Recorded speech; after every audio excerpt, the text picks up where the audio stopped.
The Hungarian government's controversial new media laws came under discussion at the European Parliament in Brussels on Tuesday as Liberal group ALDE called a public hearing to discuss the highly contentious new legislation.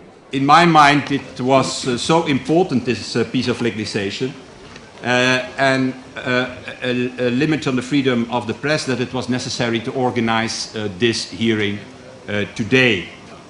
Because the law establishes an authority that can fine journalists or media outlets on the basis of very broad key terms.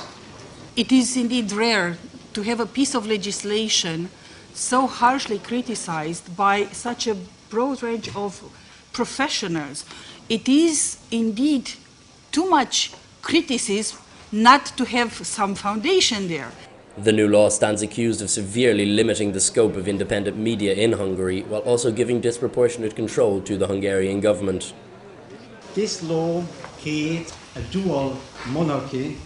The same person is the head of the media, that is Frequency Digital Authority, and of the Media Council, which is, by the European standards, has to be strictly separate and strictly independent from any political force. This Media Council is totally partisan.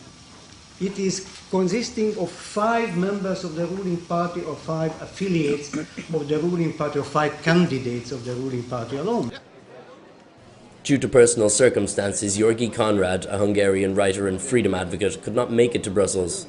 He sent a video message harshly criticizing the legislation. A colleague of mine, Predrag Matveyevich, Croatian, used the word democratura instead of democracy. So some kind of mixture from democracy and from dictatorship, from authoritarian rule, from paternalism, from a kind of long-lasting statism. The Media Act marks the end of the economic independence of certain public program providers, including Hungarian radio, Hungarian television, the Danube television, whose entire assets, by being transferred to the fund, owners will be reassigned to the same umbrella organization. Public service media will no longer create their own programs, but commission them from the fund. News reporting will be centralized. Supporters of the Hungarian media law, such as Georgi Shoplin, criticized the ALDE group for denying the Hungarian government ministerial representation at the event. He defended the new legislation as a step in consolidating a broad industry. Journalism, we know, is argued as being in the public interest. Yes. But journalists cannot claim that they and they alone have the right to define what constitutes the public interest. An elected government has rights in this area, not least because it's accountable to voters.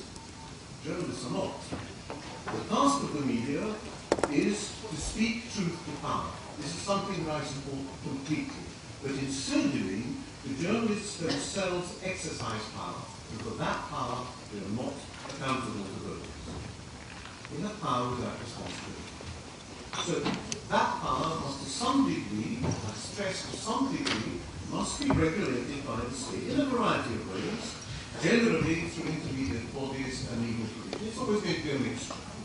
And if this is what the Hungarian media law attempts to do in a comprehensive fashion, it's a consolidatory piece of legislation, which of course does make it more vulnerable. With the general feeling being that Hungary has not gotten off to a bright start at the beginning of this 6-month presidency of the EU, Nelly Kroes reassured onlookers that the Commission would scrutinise every detail of the legislation to see if it does in fact contravene EU law.